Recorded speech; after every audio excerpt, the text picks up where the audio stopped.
Chapter 1. Mr. Sherlock Holmes. Mr. Sherlock Holmes, who was usually very late in the mornings, save upon those not infrequent occasions when he was up all night, was seated at the breakfast table. I stood upon the hearth rug and picked up the stick which our visitor had left behind him the night before. It was a fine, thick piece of wood, bulbous-headed, of the sort which is known as a Penang lawyer. Just under the head was a broad silver band nearly an inch across. To James Mortimer, M.R.C.S., from his friends of the C.C.H., was engraved upon it, with the date 1884. It was just such a stick as the old-fashioned family practitioner used to carry, dignified, solid, and reassuring. "Well, Watson, what do you make of it?" Holmes was sitting with his back to me, and I had given him no sign of my occupation. "How did you know what I was doing?" "I believe you have eyes in the back of your head." "I have, at least, a well-polished, silver-plated coffee pot in front of me," said he. "But, tell me, Watson, what do you make of our visitor's stick? Since we have been so unfortunate as to miss him and have no notion of his errand, this accidental souvenir becomes of importance. Let me hear you reconstruct the man by an examination of it." "I think," said I, following as far as I could the methods of my companion, "that Dr. Mortimer is a successful, elderly medical man, well esteemed, since those who know him give him this mark of their appreciation." "Good," said Holmes. "Excellent. I think also that the probability is in favor of his being a country practitioner who does a great deal of his visiting on foot." "Why so?" "Because the stick, though originally a very handsome one, has been so knocked about that I can hardly imagine a town practitioner carrying it. The thick iron ferrule is worn down, so it is evident that he has done a great amount of walking with it." "Perfectly sound," said Holmes. "And then again, there is the Friends of the C.C.H. I should guess that to be the something hunt, the local hunt to whose members he has possibly given some surgical assistance, and which has made him a small presentation in return." "Really, Watson, you excel yourself," said Holmes, pushing back his chair and lighting a cigarette. "I am bound to say that in all the accounts which you have been so good as to give of my own small achievements you have habitually underrated your own abilities. It may be that you are not yourself luminous, but you are a conductor of light. Some people without possessing genius have a remarkable power of stimulating it. I confess, my dear fellow, that I am very much in your debt."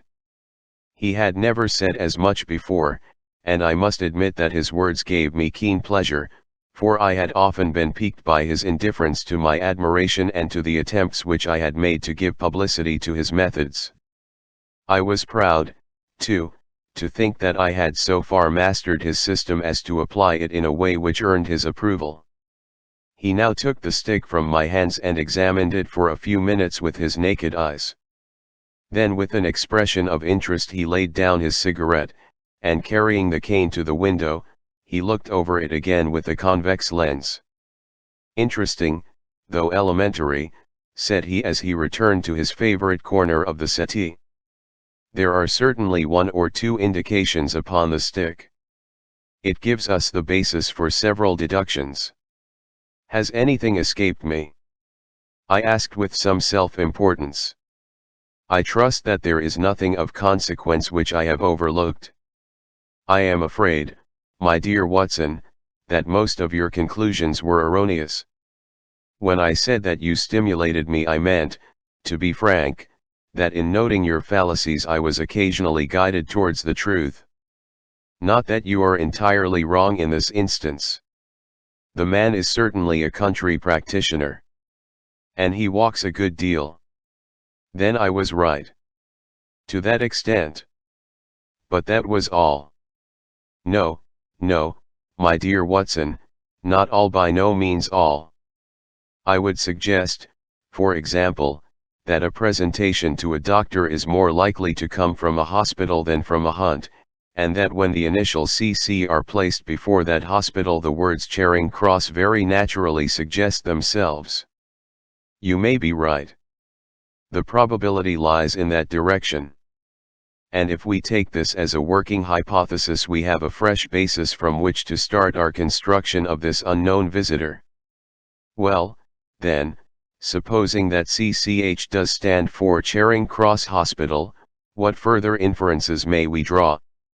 Do none suggest themselves? You know my methods. Apply them. I can only think of the obvious conclusion that the man has practiced in town before going to the country. I think that we might venture a little farther than this. Look at it in this light. On what occasion would it be most probable that such a presentation would be made? When would his friends unite to give him a pledge of their goodwill? Obviously at the moment when Dr. Mortimer withdrew from the service of the hospital in order to start in practice for himself. We know there has been a presentation. We believe there has been a change from a town hospital to a country practice. Is it, then, stretching our inference too far to say that the presentation was on the occasion of the change? It certainly seems probable. Now, you will observe that he could not have been on the staff of the hospital, since only a man well established in a London practice could hold such a position, and such a one would not drift into the country. What was he, then? If he was in the hospital and yet not on the staff, he could only have been a house surgeon or a house physician, little more than a senior student. And he left 5 years ago, the date is on the stick. So your grave, middle-aged family practitioner vanishes into thin air, my dear Watson, and there emerges a young fellow under 30, amiable, unambitious, absent-minded, and the possessor of a favorite dog, which I should describe roughly as being larger than a terrier and smaller than a mastiff. I laughed incredulously as Sherlock Holmes leaned back in his settee and blew little wavering rings of smoke up to the ceiling. As to the latter part, I have no means of checking you, said I, but at least it is not difficult to find out a few particulars about the man's age and professional career. From my small medical shelf I took down the medical directory and turned up the name. There were several Mortimers, but only one who could be our visitor. I read his record aloud. Mortimer, James, MRCS, 1882, Grimpen, Dartmoor, Devon. House surgeon, from 1882 to 1884, at Charing Cross Hospital. Winner of the Jackson Prize for Comparative Pathology, with essay entitled Is Disease a Reversion? Corresponding member of the Swedish Pathological Society. Author of Some Freaks of Atavism, Lancet 1882. Do We Progress? Journal of Psychology, March, 1883. Medical officer for the parishes of Grimpen, Thorsley, and High Barrow. No mention of that local hunt, Watson, said Holmes with a mischievous smile, but a country doctor, as you very astutely observed. I think that I am fairly justified in my inferences. As to the adjectives, I said, if I remember right, amiable, unambitious, and absent-minded. It is my experience that it is only an amiable man in this world who receives testimonials, only an unambitious one who abandons a London career for the country, and only an absent-minded one who leaves his stick and not his visiting card after waiting an hour in your room. And the dog has been in the habit of carrying the stick behind his master. Being a heavy stick, the dog has held it tightly by the middle, and the marks of his teeth are very plainly visible. The dog's jaw, as shown in the space between these marks, is too broad in my opinion for a terrier and not broad enough for a mastiff. It may have been, yes, by Jove, it is a curly-haired spaniel. He had risen and paced the room as he spoke. Now he halted in the recess of the window. There was such a ring of conviction in his voice that I glanced up in surprise. "My dear fellow, how can you possibly be so sure of that?" "For the very simple reason that I see the dog himself on our very doorstep, and there is the ring of its owner." "Don't move, I beg you, Watson. He is a professional brother of yours, and your presence may be of assistance to me. Now is the dramatic moment of fate, Watson, when you hear a step upon the stair which is walking into your life, and you know not whether for good or ill. What does Dr. James Mortimer, the man of science, ask of Sherlock Holmes, the specialist in crime? Come in." The appearance of our visitor was a surprise to me, since I had expected a typical country practitioner. He was a very tall, thin man, with a long nose like a beak, which jutted out between two keen, grey eyes, set closely together and sparkling brightly from behind a pair of gold-rimmed glasses. He was clad in a professional but rather slovenly fashion, for his frock coat was dingy and his trousers frayed. Though young, his long back was already bowed, and he walked with a forward thrust of his head and a general air of peering benevolence. As he entered, his eyes fell upon the stick in Holmes's hand, and he ran towards it with an exclamation of joy. "I am so very glad," said he. "I was not sure whether I had left it here or in the shipping office. I would not lose that stick for the world." "A presentation, I see," said Holmes. "Yes, sir. From Charing Cross Hospital. From one or two friends there on the occasion of my marriage." "Dear, dear, that's bad," said Holmes, shaking his head. Dr. Mortimer blinked through his glasses in mild astonishment. "Why was it bad?" "Only that you have disarranged our little deductions." "Your marriage, you say?" "Yes, sir. I married, and so left the hospital, and with it all hopes of a consulting practice. It was necessary to make a home of my own." "Come, come, we are not so far wrong, after all," said Holmes. "And now, Dr. James Mortimer Mr. Sir, Mr. A humble MRCS.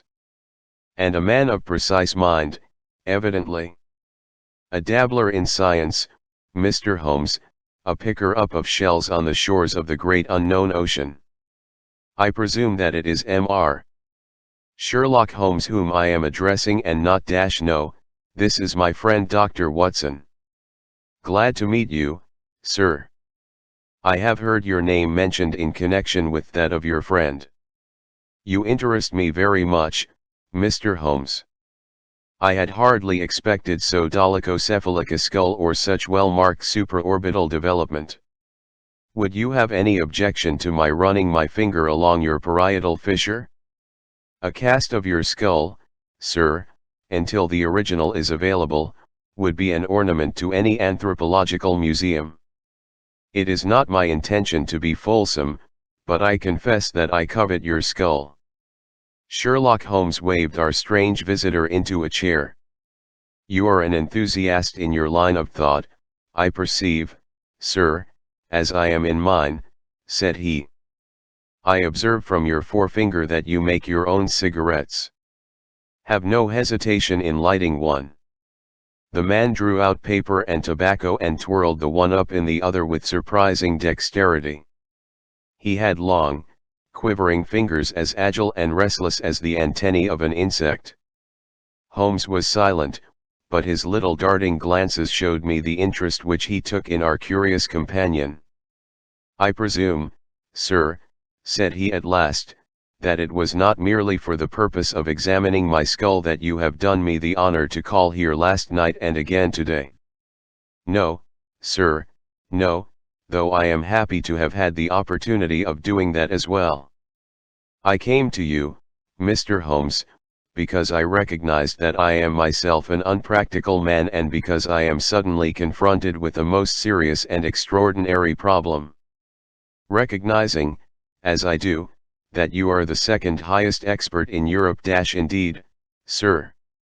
"May I inquire who has the honor to be the first?" asked Holmes with some asperity. To the man of precisely scientific mind the work of Monsieur Bertillon must always appeal strongly. "Then had you not better consult him?" I said, "Sir, to the precisely scientific mind. But as a practical man of affairs it is acknowledged that you stand alone."